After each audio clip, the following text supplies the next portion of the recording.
একটা ব্যাপার বলো যে এই যে ইলেকট্রিক সার্কিট থার্ড সেমিস্টারের সাবজেক্ট আছে, তো এটাকে কোনো স্টুডেন্ট যদি প্রিপেয়ার করতে চায় তো সে মানে কিভাবে প্রিপেয়ার করবে? তো তোমরা তো অ্যানালিসিস করেছো এই সাবজেক্টটা, তো কিছু বলো মানে কোন কোন টপিক বেশি রিপিটেশনে আসে বা কোন কোন জায়গা প্রিপেয়ার করা বেশি উচিত স্টুডেন্টসদের?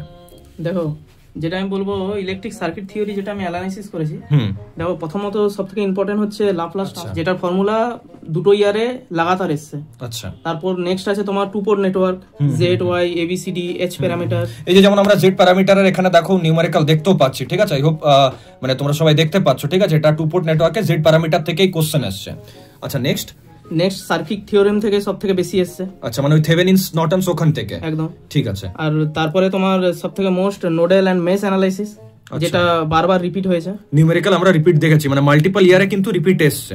এখানে আমরা আরো প্রোভাইড করব তোমাদেরকে মোস্ট রিপিটেড ফর্মুলা, যেগুলো তোমাদেরকে একবার দেখেই মুখস্থ হয়ে যাবে, তোমাদের পরীক্ষায় অনেক হেল্প হবে। আচ্ছা, একবার বলে দাও না কোন কোন টপিকে আমরা মানে পার্টিকুলারলি ফর্মুলাগুলো দিচ্ছি। যেরকম দেখতে পাচ্ছ সবাই এখানে আছে, দেখো ম্যাক্সিমাম পাওয়ার ট্রান্সফার আছে, দেন টাইম কনস্ট্যান্ট আরসি বা আরএল এর জন্য কি ফর্মুলা, বা কাট অফ ফ্রিকোয়েন্সির কি ফর্মুলা আছে, বা কোন কোন জায়গা থেকে কোশ্চেন কিন্তু বারবার এসেছে, সেই জিনিসগুলো কিন্তু ডিটেল অ্যানালিসিস হবে।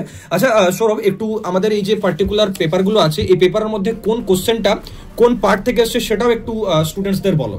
এই পেপারের মধ্যে আমরা আরো ভালো করে পিআইকিউ গুলো অ্যানালাইসিস করে দিয়েছি, যেটার মধ্যে টপিক মেনশন আছে, যেগুলো তোমরা যদি টপিক ভালো করে ফলো করো তো আরো ইজি হবে তোমাদের।